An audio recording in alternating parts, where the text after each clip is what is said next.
Mazel tov, mazel tov, mazel tov to my Uncle George. It's a pleasure to be here. The whole family, the whole mishpacha. Look at this. It's unbelievable. This is great. I'm going to put this on GoogleVideo.com. It'll be up there today. You can all come take a look at this. YouTube. It's all the same company. Look at this family. Is it amazing? It's just unbelievable. Lots of nachas.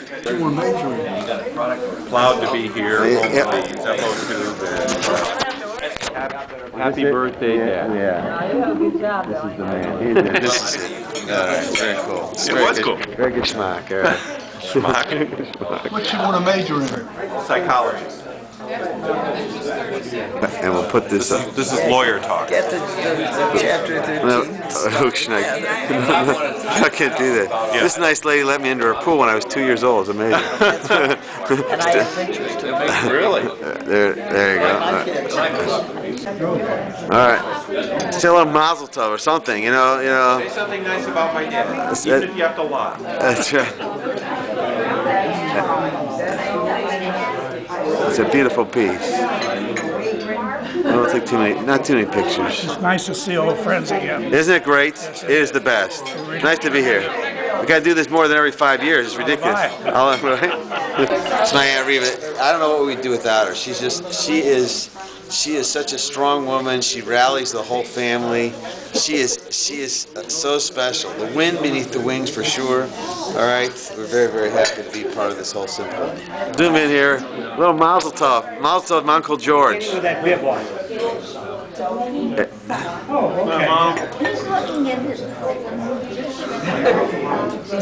There you go. Congratulations, George. It's our pleasure being here. Yeah, it might be able to. We don't know. If not, just the faces are going to be great. Okay, we can remember this great occasion. It's a beaut.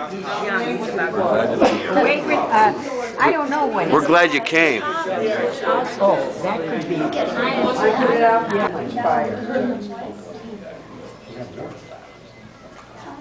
We did that the other day.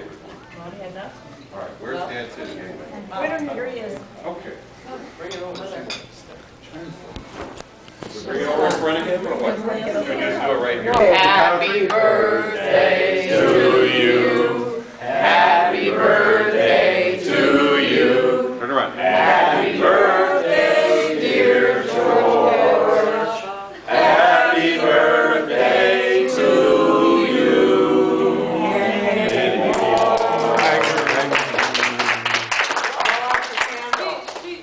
He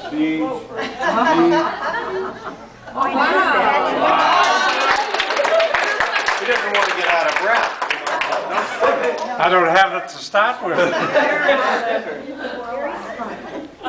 I see, that's the sanitary way of putting up. Okay? Okay. No speed? That was going to take about 2 hours. Good. Because of the weather, I thought I'd cut it a little bit short. It all started 85 years ago. I was born. The day I was born, the president declared it a legal holiday because he knew I was coming. Anyway, I was going to tell you about all the near misses I had from between living and dying. At age 1.5, I went out the second-story window, rolled down the roof, landed on the bushes, no damage. At 3.5 years old, I went off the same roof, head first, and kicked in the window on the way down. I was hanging by a shoe, swinging with my head inches from the ground. No damage. Oh, yeah. I was that wasn't necessary. At age 8.5, I was swimming with a inner tube wrapped around me twice, and a wave turned me upside down. Feet were up, my head's in the water. The same wave brought me in. I hit my head against a rock, and I put my arms around it. The wave went out. No damage. That's a matter Why of was I opinion. on the beach all alone? My mother didn't know I was on the beach, and there was nobody else there. And this was on the Atlantic Ocean. Anyway, I had all those near misses, including when I first got into combat. The plane next to me had the wing shot off, not me. Fortunately, they all got out, bailed out, and I don't know what ever happened after that. But then, good things happened. I came back to the United States. I went to Reva, and I called her on the phone, talked her out of getting married, ran over to Akron, Ohio from Boston, wooed her all over again, and we set the date, and we got married. And at the end, No damage.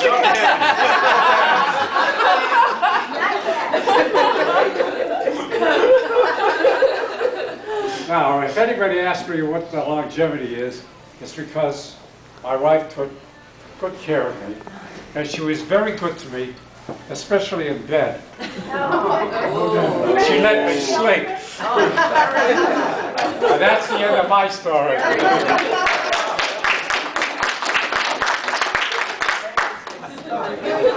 No damage. I thank you all for coming. Hang around. There's more food if you want. We have birthday cake in a few minutes, too. All right, Gene? If I'm old, boy, is he old. One of the most fascinating journeys I've ever been on is from youth to old age. I'm about 3/4 there. And you know, you visit when you're making that kind of journey. At least for me, I visited lands I thought I would never see, like the land of hearing loss. You know, when you're a kid, hearing loss is a selective thing. You can hear your name if it's whispered 2 blocks away, but you can't hear "take out the trash" if it's said from a bullhorn next to your ear by your parents. Fortunately, I didn't have to take out the trash. That was Jimmy's job. Now, another form of hearing loss, when you get older, it's still selective hearing, but you're not doing the selecting anymore. You know, I'm sure you've probably been in this situation. Tell me if you haven't been in this situation. Somebody comes up to you and says, "Oh, I heard that the neighbor down the street is having an affair." And you say, "Well, of course they're having an affair. Everybody's got lots of air since they banned burning outside 18 years ago." Now, the other thing about the selective hearing, you know, it's, well, you know, memory loss. But anyway, you get to be in good shape when you get older, because your arms, you're constantly reading.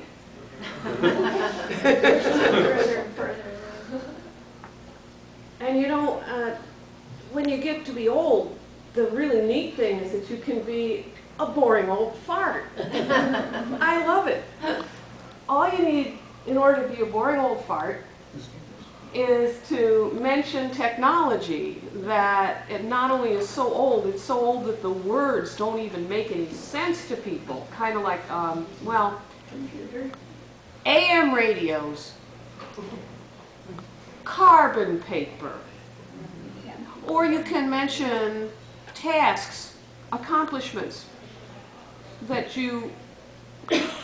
don't have any relevance anymore at all. Like, you can brag about being able to score a bowling game. Don't need to do that anymore. Or fix a television by changing a tube. Obsolete. But the best one is when you know how to count change back to a customer. They're totally irrelevant now. Now they replace that by the declaration, "Your change is $6.76. How do you know? The computer told you. That's cheating. Sometimes I want to mess with the cashier and say, "Prove it." And they do. They say, "Next." Now, the best part of growing older is defying gravity. Now, I would be when I was a kid, I could run like crazy, all over the place, just darting, sprinting all over the place. Of course, my father caught me when I left the house without a sweater that my mother told me to take, and I snuck out of the house and ran so that she wouldn't catch me. He got up out of the family room, ran out of the house, chased me down. I was 14. He chased me down. He caught me. Scruff of the neck. She said, wear a sweater. You wear a sweater. Now, I'd be happy if I could run all at the same rate of speed instead of the way my thighs and hindquarters run 4 times the rate of everything else. No, step. Step. Everything's an inch lower than it was 10 years ago. Why isn't it on you?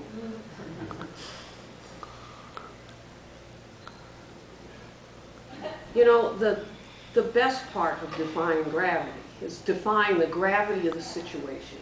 Standing around with other old farts making fun of how kids with purple hair, tattoos, and piercings in odd places look in pictures and how they're going to regret it. But then, you know, I conveniently forget how I looked with the 60s. My straightened hair, tortured, straight, and the band around the forehead. Oh, it was great. But, you know, speaking of memory loss, we'll leave that for another time, too. You know, I could say more, but I gotta go to the bathroom and take my pills.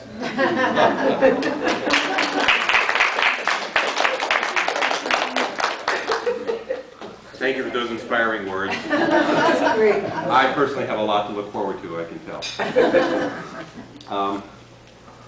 For anniversaries and birthdays and stuff like that, for my parents and Julie, I usually do poems, and of course, you're not going to go unpunished today either.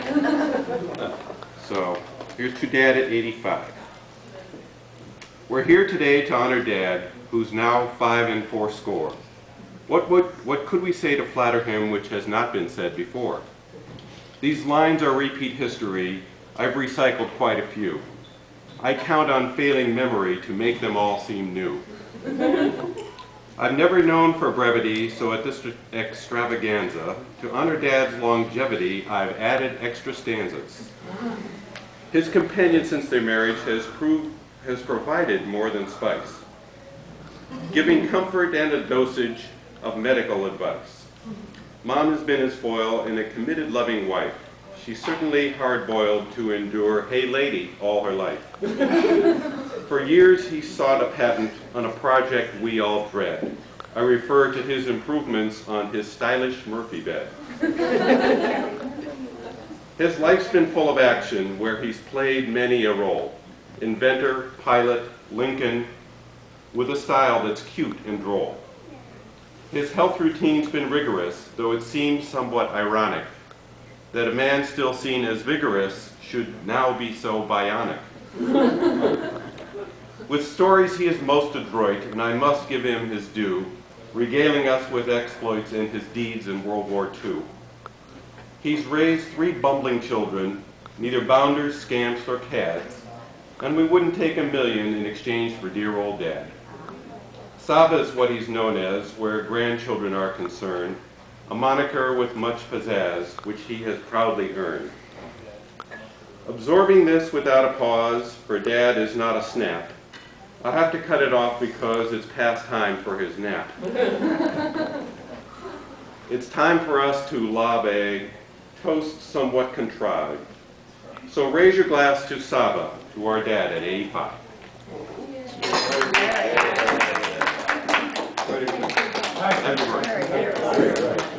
Actually, now is when he should give the speech. But that's Dad? That was on his 50th birthday. Have a confession. I don't know how to read. I forgot my glasses.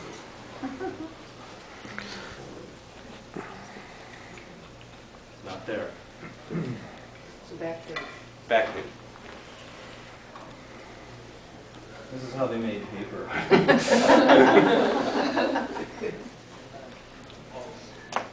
Todd, I'll tell you the truth, I hate bifocals. On February 22nd, his life had begun, for born to Annie and James was their second son. A little louder, please. For the people in the back row. You know, there's always one guy in the crowd. This crowd. Now I got to do this. Okay. Hey, that's not bad.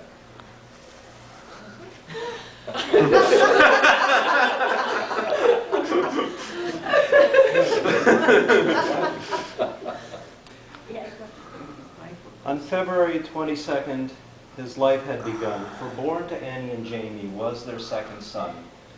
To the rest of us, he didn't look like much, but his skin cap, they said, was the genuine touch.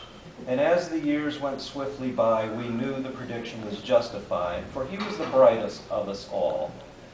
He had a giant brain, though his stature was small. But even this he could overcome by reading funny books and chewing gum.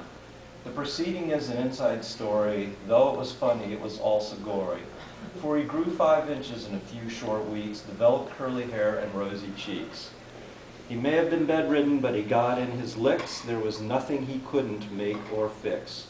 George never walked, he always ran, from a small boy to a grown man. There was so much he had to achieve, and he did it all, which is hard to believe. Despite adversity, he got his education, that's a fact. On anyone's life, he had a great impact. From Akron, he married the prettiest female, and from the onset, they just couldn't fail. When it was family time, he did it again by helping produce 3 nice children. He helped? So to Jim and Jack and Jean Ann I say, listen to Dad, he'll show you the way.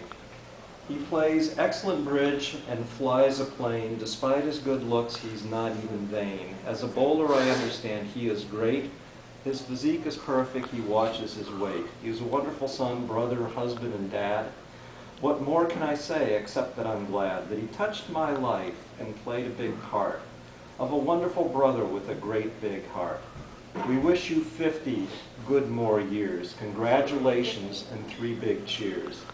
May happiness be yours, your blessings increase, and live a long life with love, contentment, and peace. This is from his sister, Buddy.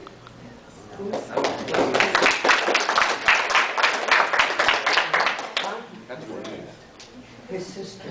Very nice. That was a good deal. He can't travel. He can't travel. I just wanted to say thank you for everything, for being there all the time, big and small, for taking care of us when other people would have been taking care of you, and for all that you did and for all that you do. And I love you.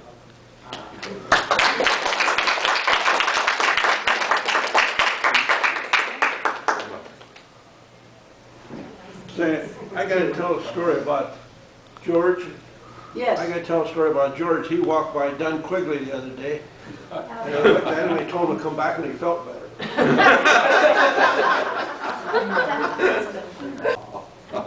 That was very, very, Very. Yeah. Jerry Howard shouldn't have left because they go with George.